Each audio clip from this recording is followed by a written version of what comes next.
Hello and welcome to episode 51 of the Synergen Leadership Podcast. For those of you who are listening for the first time, my name is Julian Carl and I'm the CEO and co-founder of Synergen Group and really happy to be here to launch Season 2. I'm passionate about all things leadership and management. So passionate in fact that I decided to start a podcast about it, and here we are in Season 2, and my purpose for the podcast continues to be the same, to raise the standard of leadership. Today's episode, super excited about. So in today's show, I speak with Jason Cunningham. He's the Director and Head of Business Advisory of The Practice, a holistic financial services firm providing a full suite of business advisory and personal wealth advisory services across business consulting, accounting, tax, financial planning, mortgage broking, insurance and superannuation. You may actually also know him as a member of Channel 10's The Living Room and on Triple M's The Rush Hour.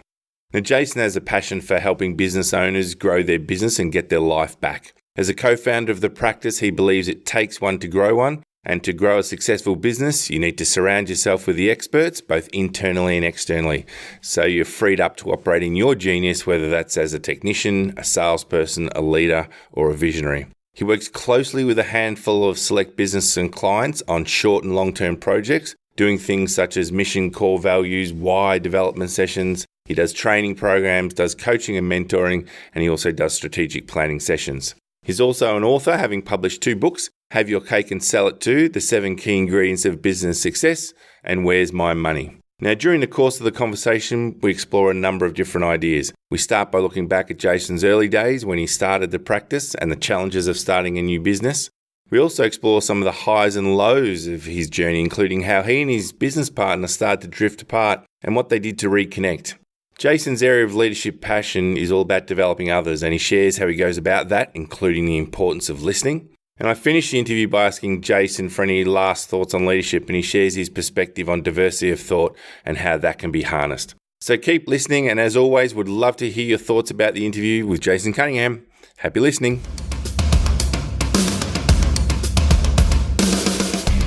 Welcome to the Synergen Leadership Podcast with Julian Carl. Julian returns in 2019 with weekly conversations with leaders and authors from Australia and around the world, giving you the opportunity to share in their journey and learn from their expertise and knowledge. Julian also shares some of the tools and techniques he uses as a leader, mentor and facilitator, helping you to build your leadership capability and improve your confidence as a leader.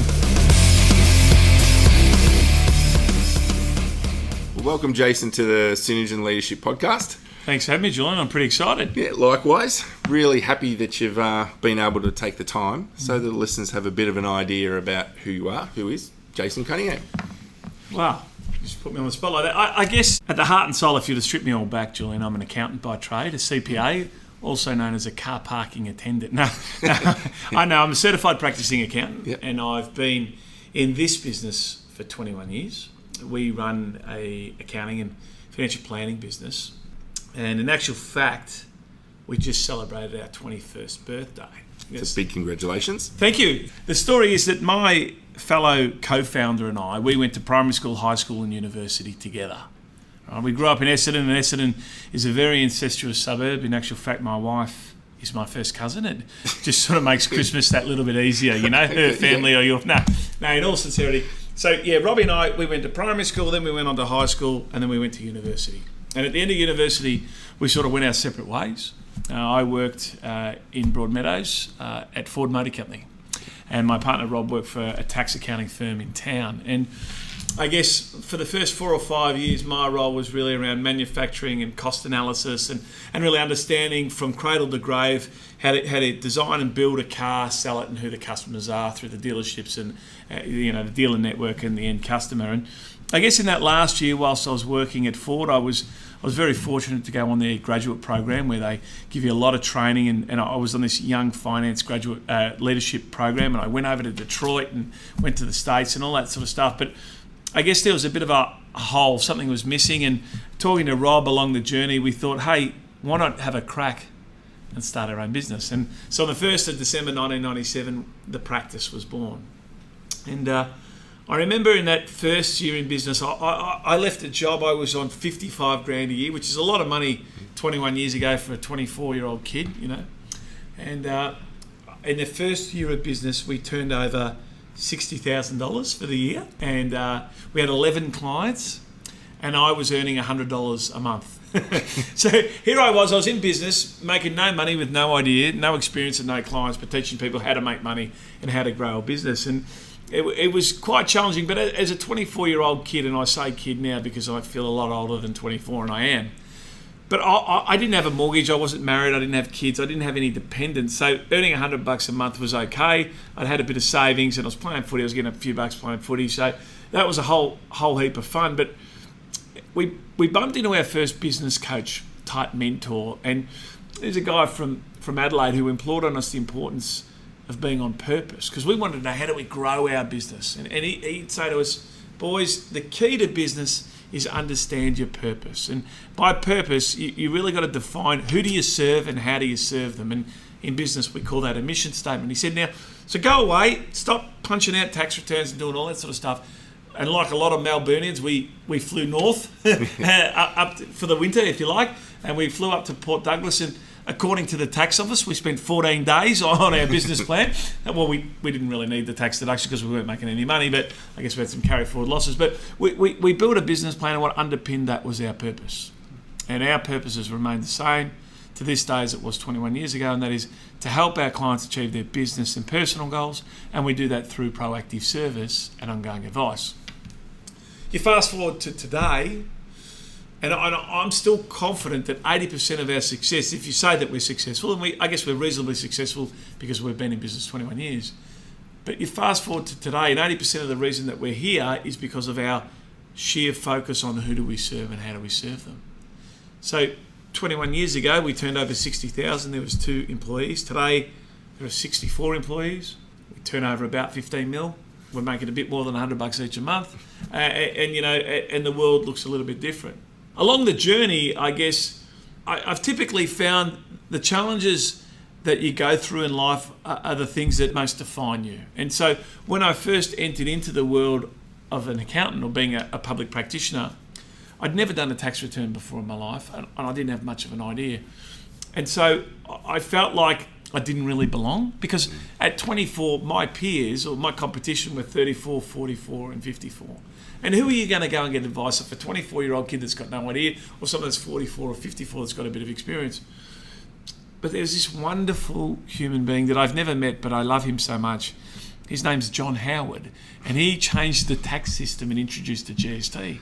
And I thought, shit, here's my chance. I'm going to learn this better than anybody else. And I went to every seminar, read every bit of paper on the GST, and I became this expert. And I ended up getting a job with CPA Australia. They subbed me to teach other accountants, my peers who knew more than me. I taught them about the GST, and I got in this role to become this sort of public speaker in the GST space. And our business all of a sudden niched up to become this GST expert business. And then I was giving a talk in an auditorium, and a woman came up to me and said, "Hey, as an accountant, you tell a bit of a funny story. Maybe you'd be interested in writing a book." I said, "Oh, it's true." I mean, GST, I can have a bit of fun with it talking on a stage, but it's no interesting book. But I got this other concept that I'd be interested in. And so I wrote my first book called Where's My Money? And it was 10 surefire ways to keep, grow and earn more money. And at that time when I started writing that book, I had a client who became a friend of mine, a prominent AFL footballer who lost a bit of money gambling and all that sort of stuff. And so when I finished my book, it was Where's My Money by Jason Cunningham in small print, but the foreword in big print by David Schwartz, and sat that up on the bookshelves. And I sold a lot more books because I had him on the, because people thought, oh, gee, the Ox, David Schwartz has written a book, but in actual fact it was me. And then from that he got me a gig on his radio station. And he said to me one afternoon, we were having a couple of beers, and I'm not too bad at that. And he said, "Jace, I should get you on my radio station." And at this stage, Ox, or his nickname is the Ox, and he was working on a sports radio station called SEN. I said, "What does SEN want to do? Have an accountant when all they talk about is footy all the time?" And he said, "No, we'll just do it in the off season, and 6 to 8 weeks." And that ended up lasting 9.5 years. I was on SEN for 9.5 years, and whilst I was doing that, I got a tap on the shoulder and got an opportunity to work in Tally. And after a few interviews, I got a job on a show called The Living Room, which is on Friday nights on Channel 10 at 7:30, and I've been doing that for 6 years now, and I appear as their finance expert. And then, unfortunately, David got moved on from SEN, and so I picked up a gig on Triple M with Billy Brownless and James Brayshaw on a Friday afternoon. So my real job is I'm an accountant and a business advisor where I help business owners grow their business, and I try to talk based on my experience as opposed to my opinion. But one of the jobs I do for a bit of fun is I work in the media. And I do that for two reasons. One, I get bored really easily, Julian. Yeah. But the other thing is I think in this industry, people only do business with you for three reasons. One, they'll do business with you because they've met you and they liked you. Secondly, they'll do business with you because they've been referred to you by a trusted source. Or the third reason is that you're seen as an expert or a key person of influence, a thought leader. And so I gravitate towards that and that's a great way for us to grow our business. Yeah, that's a long way of saying that's who I am. Oh, look, more importantly, I'm a father. I have 3 boys in Australia. I've got 3 kids, twin boys who are 16 and a young son, 11, and I'm married to a beautiful woman called Angela. So that's me. You sound very busy. Yeah. Well, I guess there's a saying in life, and that is, if you want something done, give it to a busy person. And so I don't really watch TV except the living room. Of course. But I like to get the most out of life, Julian. And that's me, I guess. And the practice is a vehicle to that. It enables you to get the most out of life. Yeah, I think so. Look, I'm a big believer in this notion of leverage, and growing up as a young kid, my folks lost everything that they had. I was a young boy, about 10 or 11, coming home from school one night, and my dad was at home at 4 o'clock, which is unusual because Dad was in business, and he sat us all down and told us that they'd lost their business, lost the house, lost the cars, lost everything, and we lost everything that we had, and we moved into our nan's house, and that was pretty challenging. We were meant to be there for 12 months, we were there for 6 years, and I guess, fortunately for me, Mum and Dad built themselves back up and went back into business, and they're doing really well now. But I guess one of the drivers is I don't want to move back into my nan's house, and so I wanted to become financially independent, which I have. But I also am encouraged by the fact that having a business that can work without me being involved, that's a wonderful thing, because then I have the choice whether to come or go from work. Yeah. Well, I'd like to take you back. Okay. All the way back to that very first role that you consider a leadership role. Uh-huh. Are you able to give the listeners a little bit of a context about what that role was? Yeah, I guess, well, in the first couple of years of business, it was just Rob and I. And I guess when we started to employ team members, and when we started to recognise... So the way we started our business was Rob looked after his clients and I looked after my clients. Yeah? And then we hired... Our first employee was Rob's brother, and then we hired another employee, Aaron, who is one of my best friends. And then we started to build teams underneath them. And I guess it would probably be about 15 or 16 years ago where you could say that I was a leader in the organisation. And I think back to that, and I guess different leaders behave differently, but I sort of recognised early doors that I think the most fundamental component of being a leader is your desire to serve the team that work with you, and I think that's important. And I sort of flipped back. We're talking 15 years ago. Back then, I'm the boss and everyone works for me. I sort of, have that pyramid effect. I flipped the pyramid upside down and say, well, my role is to serve you. So, I would delegate everything and then take things off people. And so I just found that if I was always available for my team, then when I expected something from them, I knew that they would jump for me. And what were some of the biggest learnings back then? I mean, building a business is tough, but then starting to put people in and have employees suddenly takes it to a whole nother level. Yeah, it sure does. I think the first thing that comes to mind is there's a book called 7 Habits of Highly Effective People, written by a guy called Dr. Stephen Covey. It was released in, I think, 1989. So it's been around a long time. A lot of people have heard it. Not many people have read it. I I'm into audiobooks and podcasts. And so I've been listening to this book a long time. One of his habits is seek first to understand another person before you expect that person to understand you. That's not necessarily his guiding principle. It's a universal guiding principle. And other people can be rephrased as you need to walk a mile in a man's shoes to understand that person, that sort of stuff. And so the first thing I recognised is that not everyone thinks like you, Jason. Right? And I think that's important. And I think it's important to understand another person, what drives them and what motivates them, because motivation comes from within. You can't motivate another person. You can potentially inspire somebody, but I don't think you can motivate another person. So really, that first lesson is to understand the other person and recognise that the thought pattern or the conversations or the narrative going on in your mind's eye is more often not completely different than the one that's going on in their mind. And if you can understand that and work out what drives that person and how best to communicate with that person, you're a big step on the way of getting to where you want to get to. And it's as simple as, so Rob, my partner, and I, in the early days when we were making no money, business was easy, right? It's funny, when you start to make money, it's a bit of a challenge. But one of the things that we found is we started to drift apart. Not deliberately, but just due to necessity. In the first year or 2 years, we had no work. We had nothing to do, so we'd just hang around together and we'd talk to people. We'll go to client meetings together because the other person had nothing to do, right? But we then discovered that we needed to reconnect. But what we also recognised, and it took us a while, is that we both learnt differently. So typically we use our three senses: sight, hearing, and the sense of feeling. And typically one of those senses is more dominant. And we recognised that I was more a visual learner and Rob was more auditory. So we'd have conversations. I'd say, oh, have a look at this spreadsheet. And he goes, oh, I can't hear what you're saying.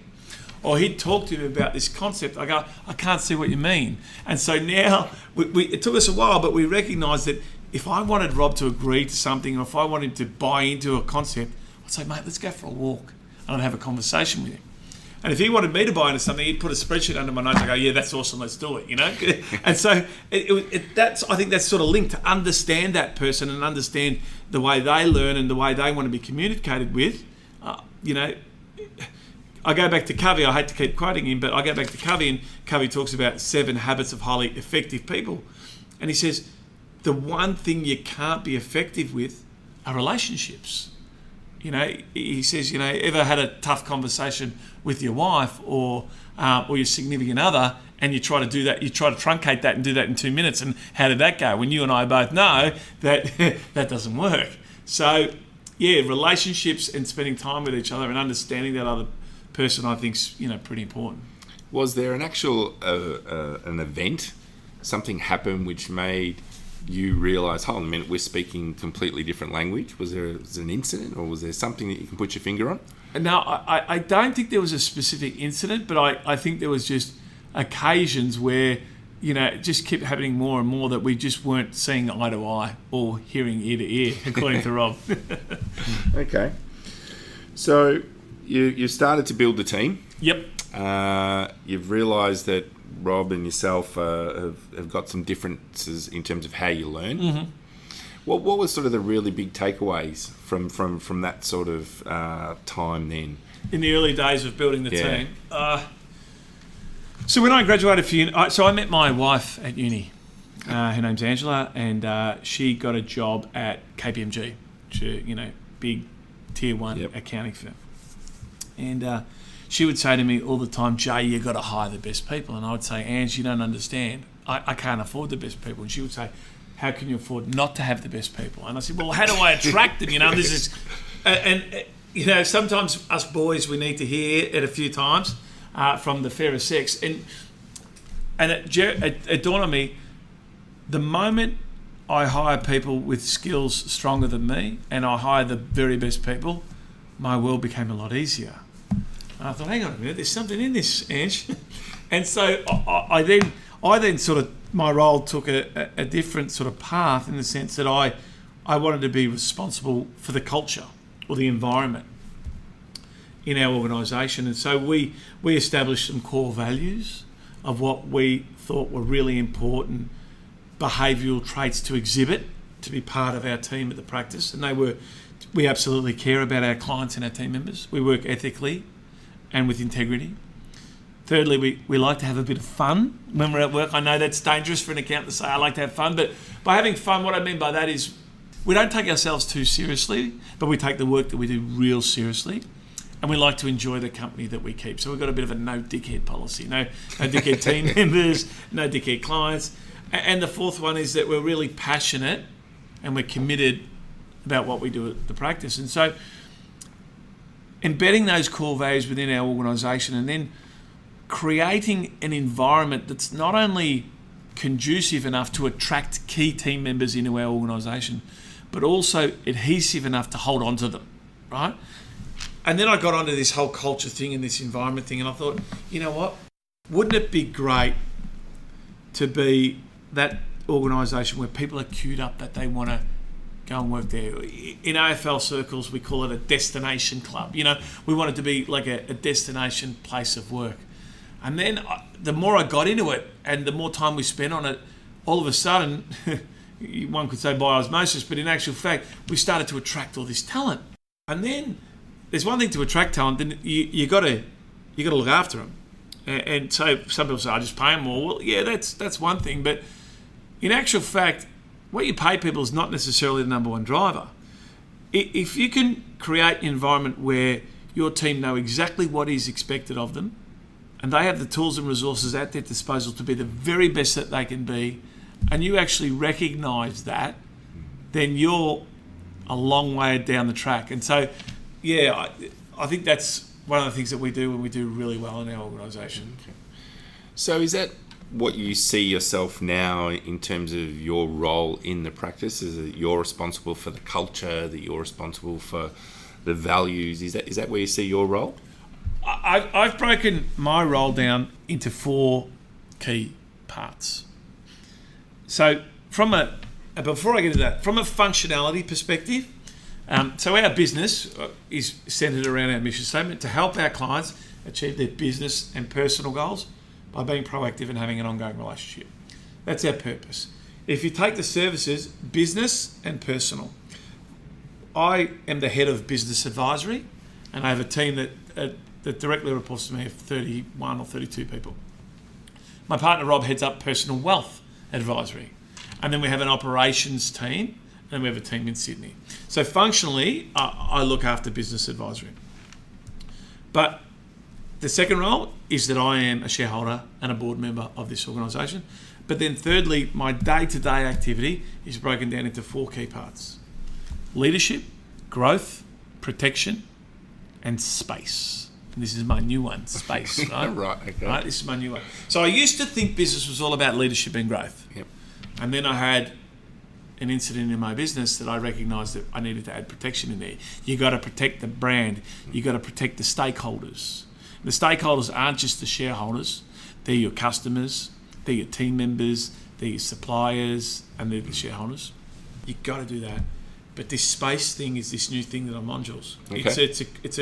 It's a great thing. And what I mean by space is having the time to deal with whatever pops up.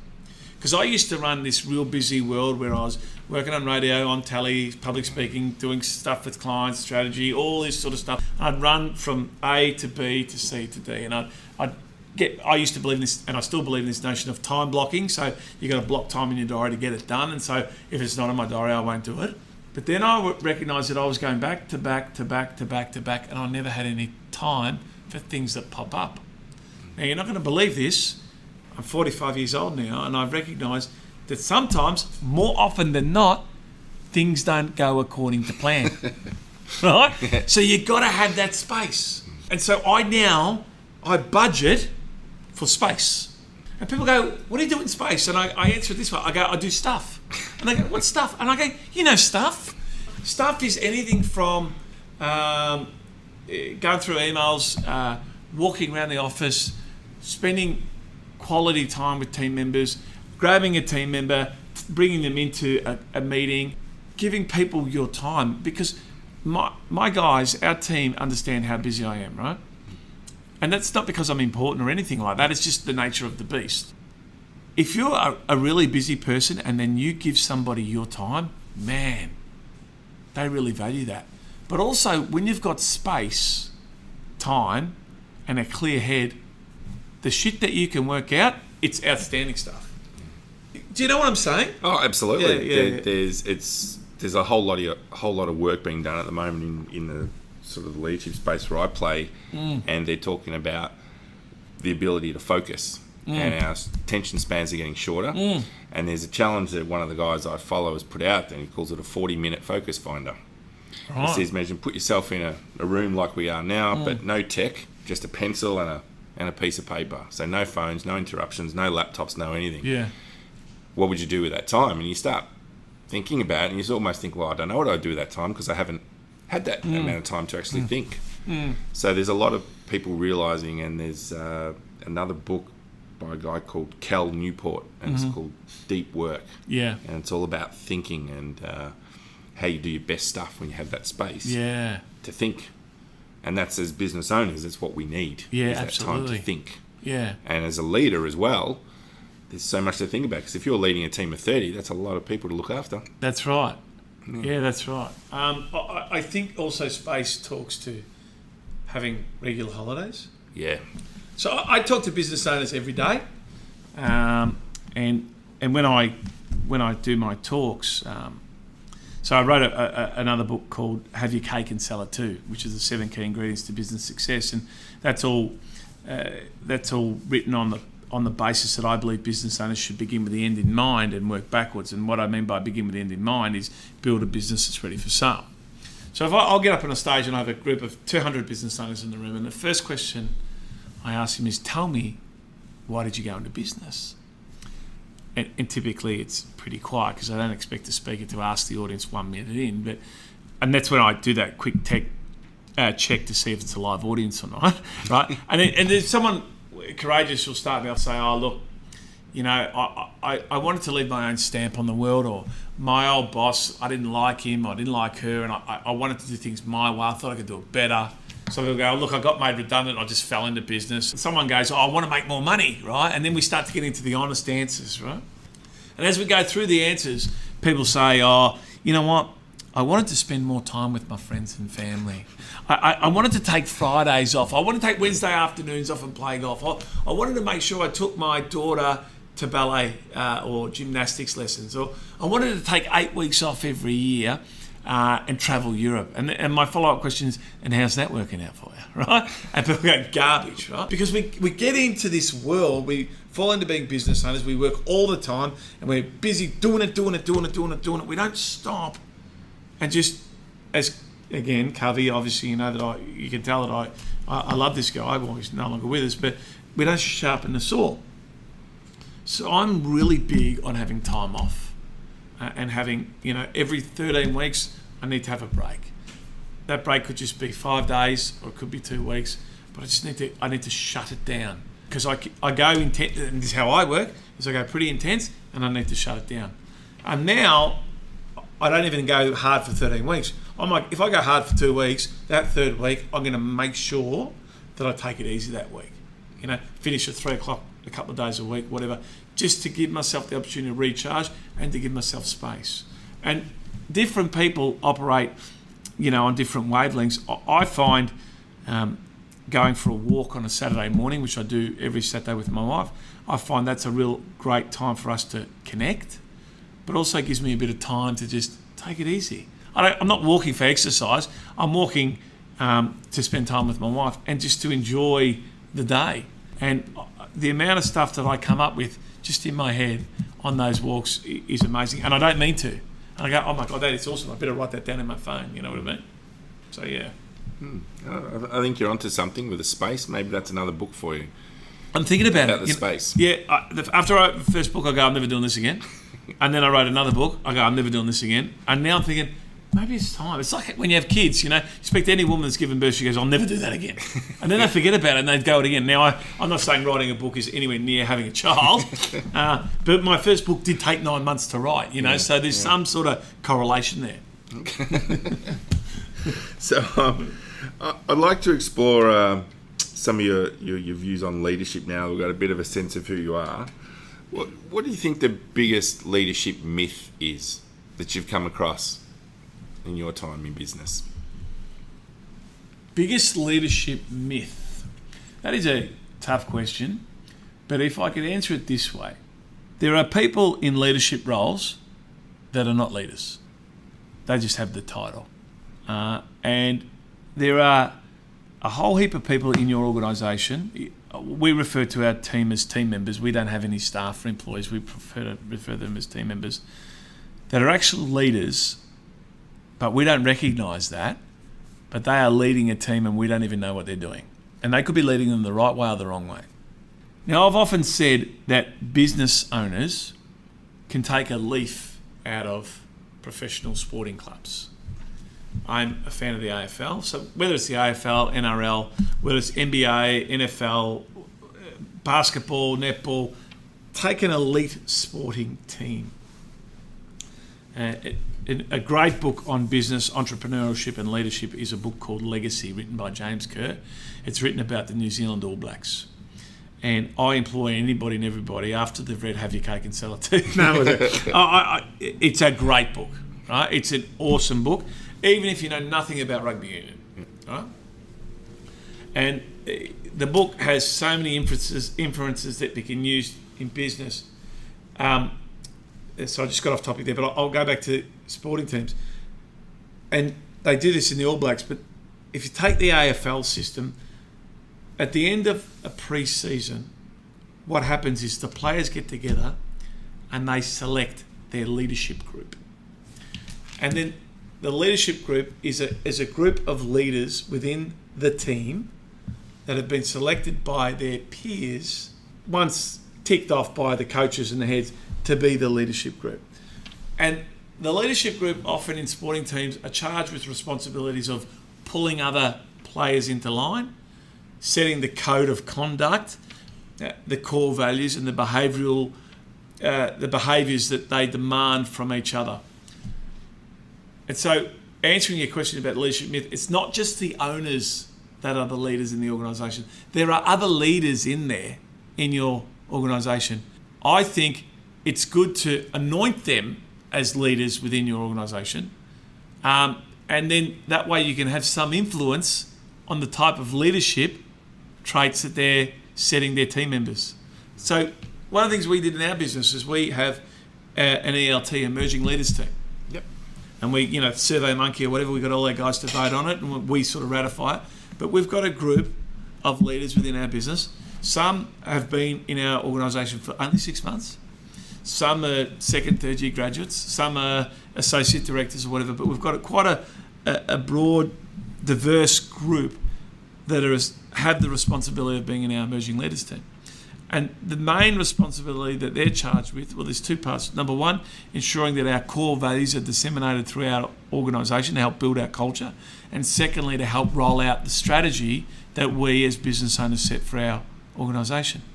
When their peers are sharing with them the vision and the direction of the business and the behaviours that we want them to exhibit, that has so much more cut through than when Big Boss Man does it.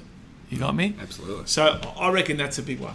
Some real I'm just thinking some of the clients that we work with, that sort of idea, because one of the things that large industrials struggle with is getting that values, having the take-up of the people. It's all just seen as a top-down push. That's right.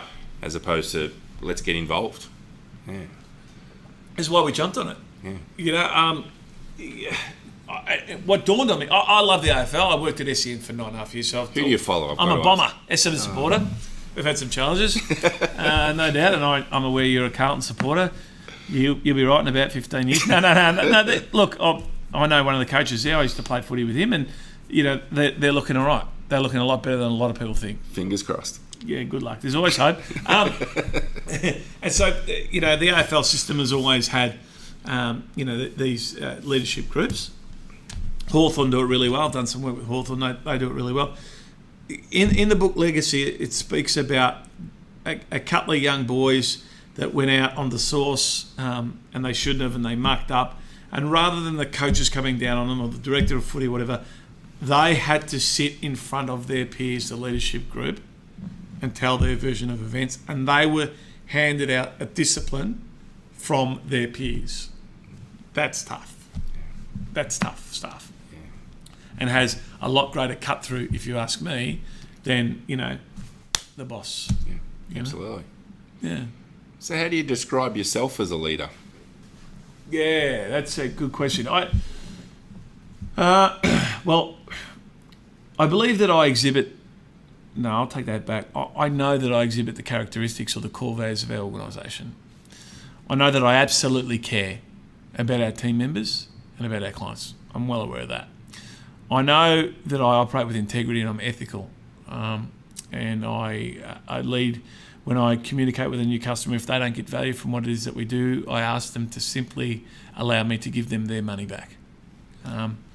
I know that I like to have fun. I don't take myself too seriously, but I definitely take the work that I do really seriously. And I know that I'm really passionate and I'm committed. So I try to lead by example in that sense. I also see myself as a person that serves my team, and irrespective of what role you play in our organisation, that role is very important. So I'm more than comfortable to do whatever it takes to get the job done, and I also strive to be the very best that I can be.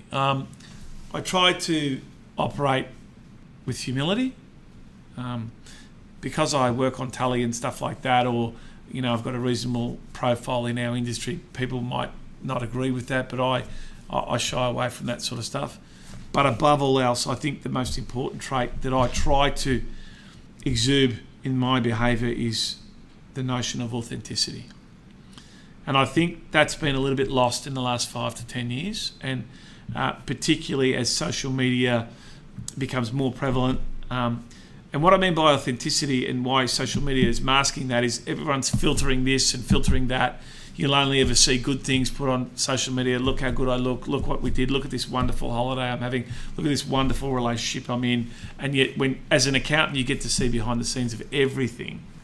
And I think being authentic, being raw, and doing what you say you're going to do, man, you do that, people love you for it.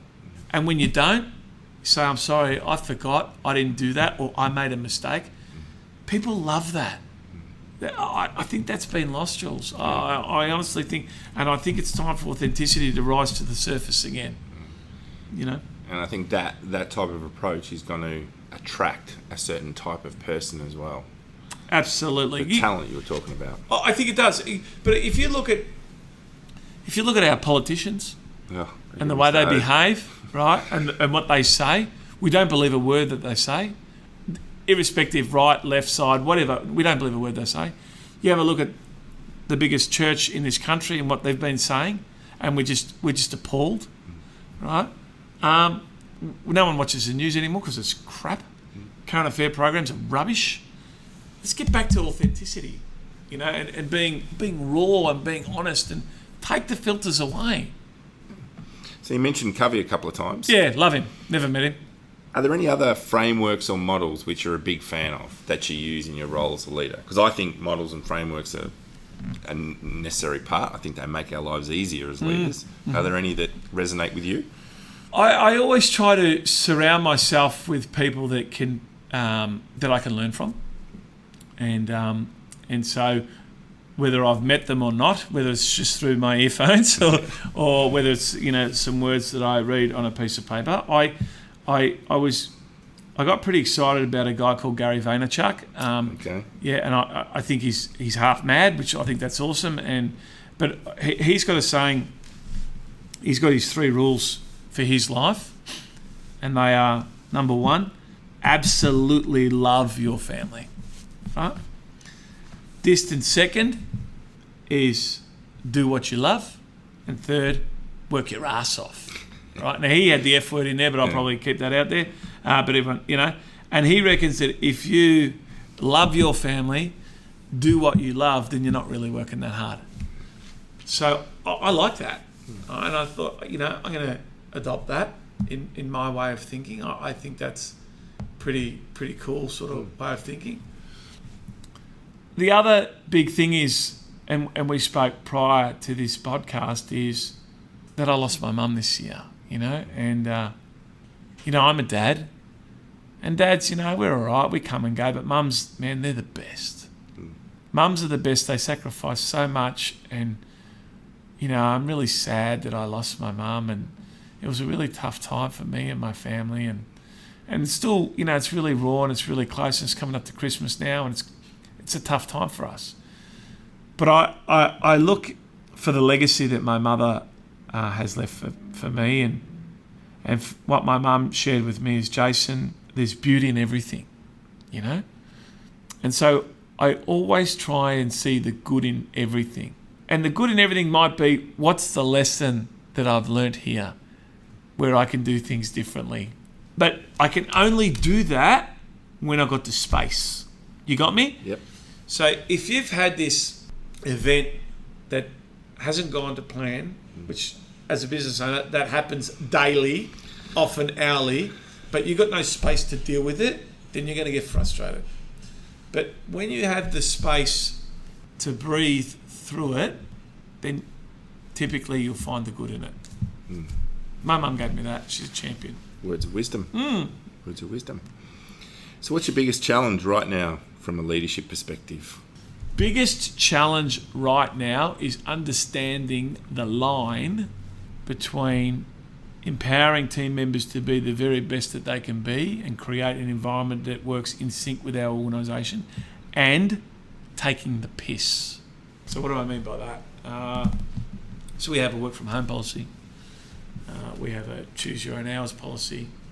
There's also a taking the piss factor, right? And it's about dog wagging tail as opposed to tail wagging dog.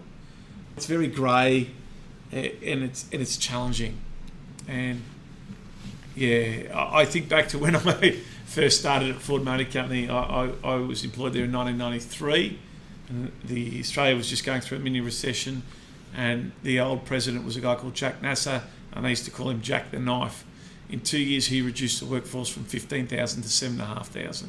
And what that meant was that people were working 10, 12-hour days, not 8-hour days. And if you didn't like it, see you later. We'll get someone else in, because there was a queue a mile long. It's an employer's market now. And so, therefore, we need to be providing our team members that environment that enables them to achieve what it is that they want, and the whole work-life balance. But I still think that there's that element of taking the piss. And you got to navigate through that. That's my biggest challenge. And how do you navigate through that? There's a saying: it's better to have 1,000 enemies outside the tent than one in the tent, right? So I make sure that first, my leadership group that I work with, we're all on the same page. Well, on the same page, in my definition, doesn't mean that we all agree with each other, but it means we agree with the strategy of where we're going and how we're going to execute on that. We agree with that. We don't always have to reach consensus on a decision, but when the decision is made at the table, inside the tent, when we go outside the tent, we all conform with the decision. And I like to keep those guys close to me.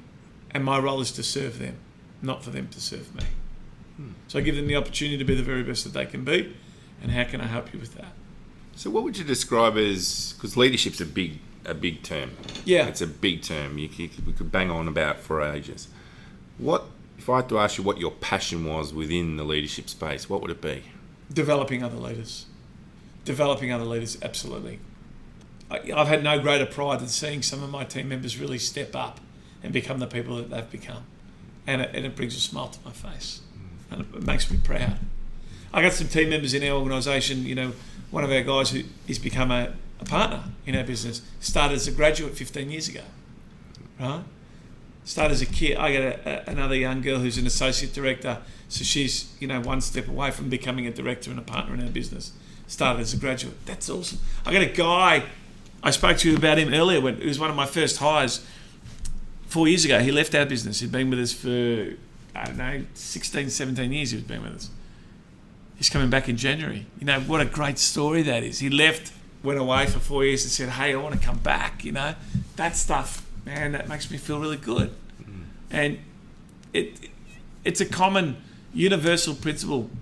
The more you give, the more you get. The more you put into something, the more that comes out of it. The more you serve, the more comes back to you. And, that's the biggest thing for me.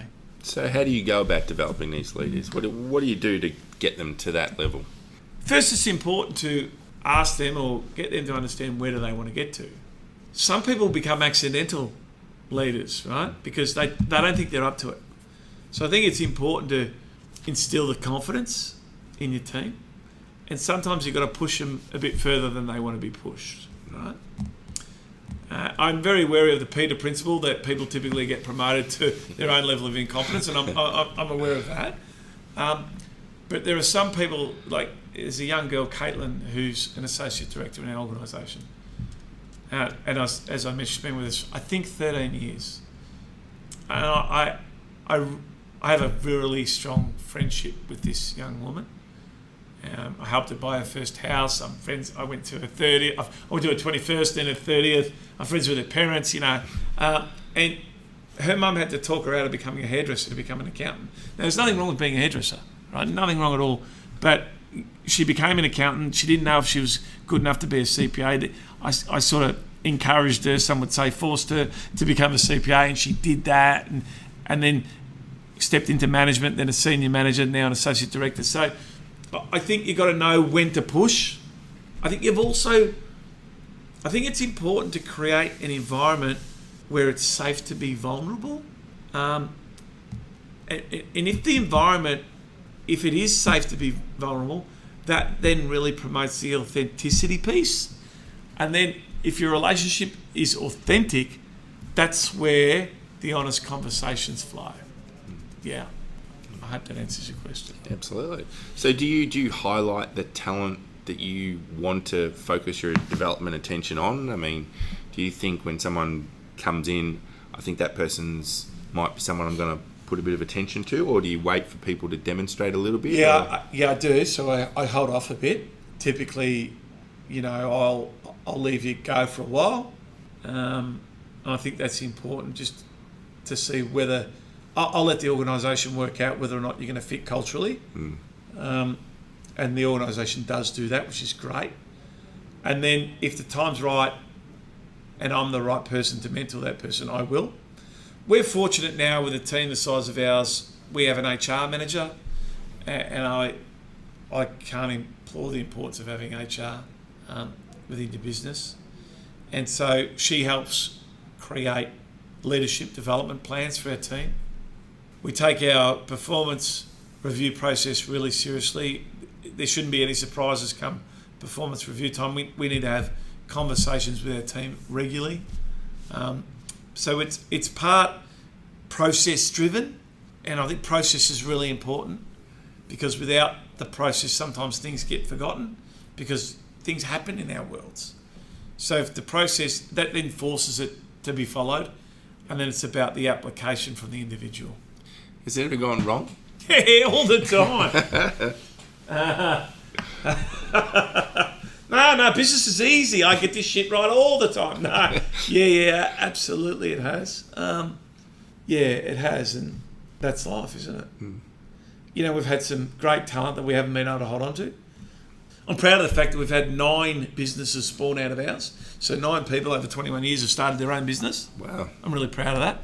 Yeah. I make mention in my commentary with somebody who's looking to leave to start their own business that I wish them all the very best in starting their own business, but it's important that they do that.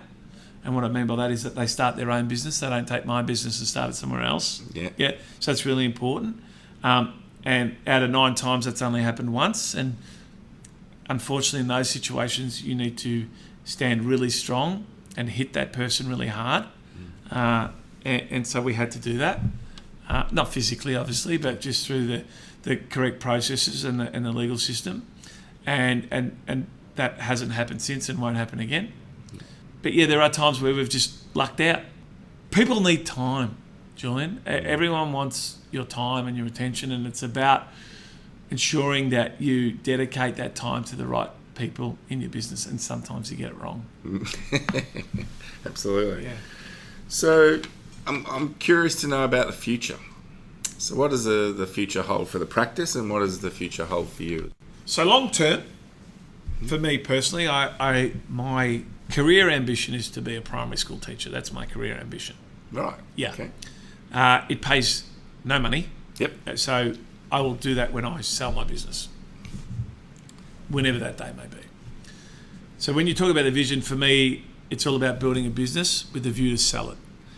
The irony is, if you're building a business with a view to sell it, and if that business is ready for sale right now, what does that look like? Well, it's highly profitable, got amazing cash flow, a wonderful team, customers that come back over and over and over again, and you're not tied to your business. You can come and go as you please. And someone will write you a dirty big check and say, hey, can I have that business? Can I take it off you? The irony is, once you get to a business like that, you don't really want to sell it, right? And so I may never, ever sell my business. I may not. I'm not hard and fast on that. But I do want a business that is ready for sale so that I get the choice. But it may be that I might retire from my role and someone else, and I might just be a shareholder in this business. And that's when I will venture into becoming a school teacher. And because I love kids. And I think you can make a profound impact on people's lives by giving them some attention. And I just know that everyone learns differently, and for the most part we've all got the right intentions. So that's me personally. I want to. My kids are at a stage now where the twins are learning to drive, and I'm going to blink and they're going to be 18, and then my little bloke's going to be growing up. So I want to spend as much time as I can with them, quality time, but not too much. I don't want to, be dagging all over them and stuff like that. I want to make sure that my world is not just work and not just family. I'm still a big kid at heart, and I still enjoy the company of my friends, and I want to make sure that we continually do that.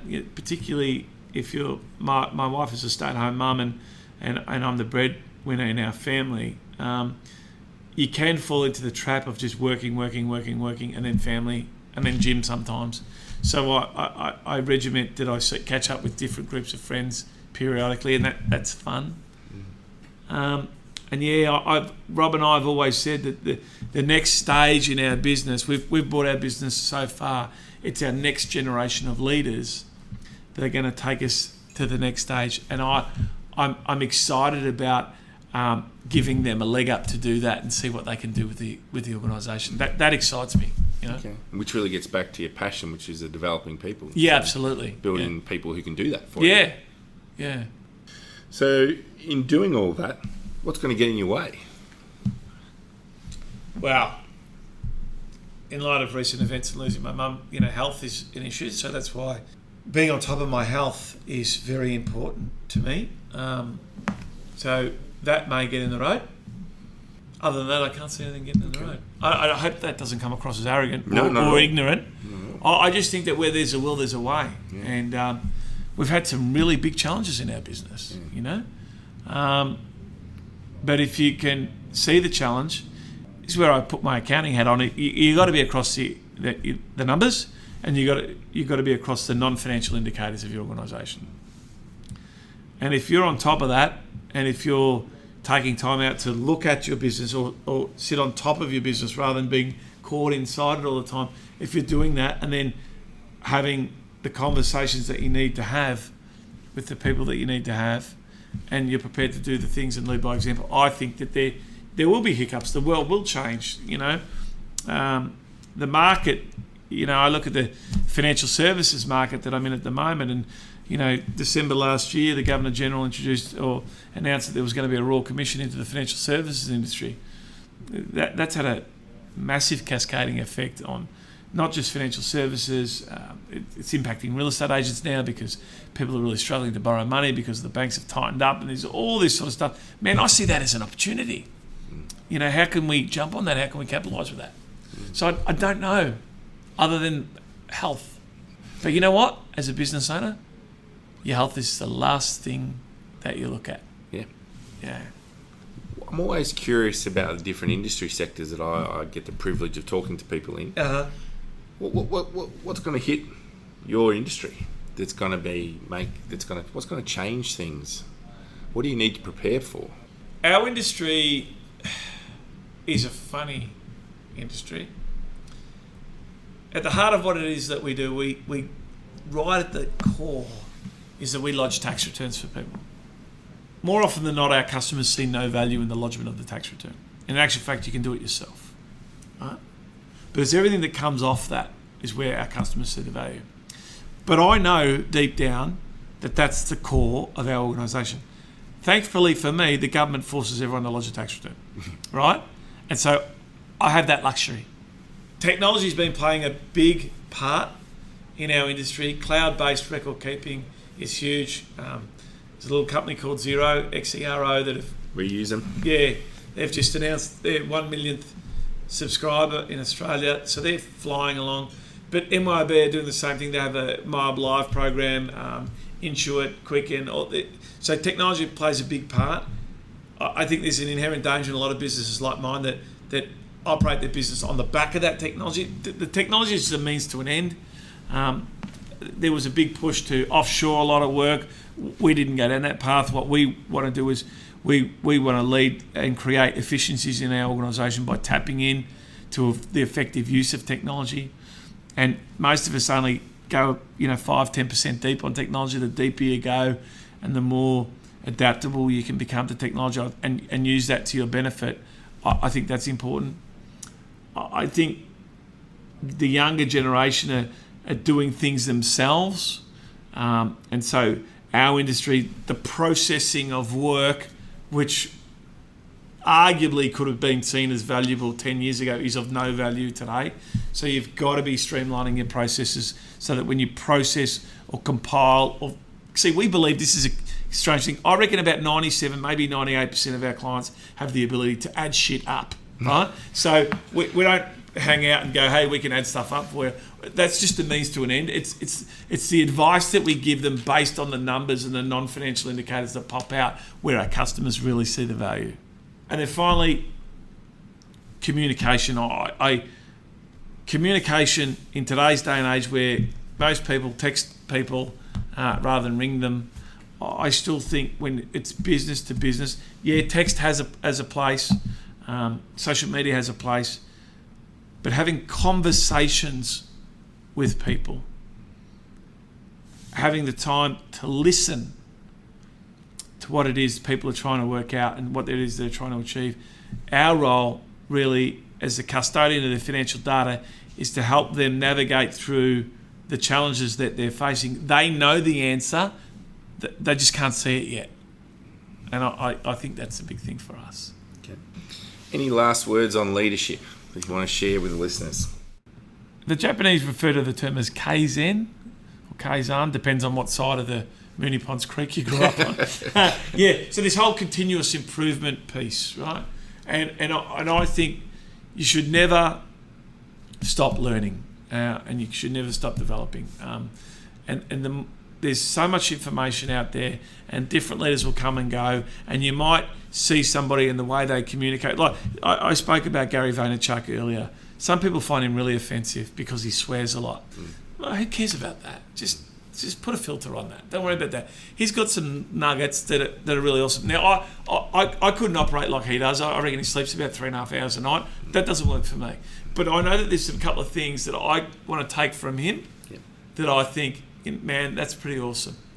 We have guiding principles in our organisation that we've pinched from various different universal principles. And one of those is that not only do we recognise that we're all different, but we celebrate the diversity that exists among us.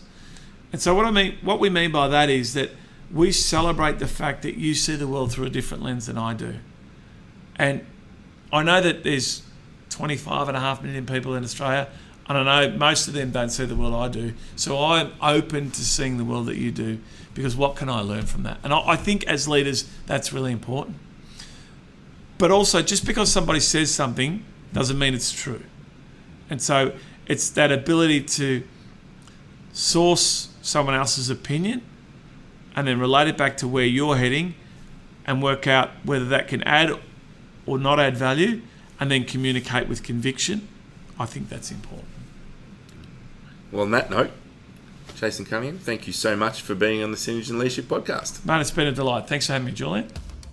Well, that wraps up episode 51 of the Synergen Leadership Podcast. And if there's anyone that you think would make a great guest for the show, please reach out and do let me know. And as always, would really love to hear what you think. So head on over to our website, connect with us and let us know what you're thinking of the podcast so far. In next week's episode, I speak with Jen Jackson, who is the author of How to Speak Human, a practical guide to getting the best from the humans you work with. It's another great interview with a really fantastic author, so make sure you check out that one. So until next time, happy listening.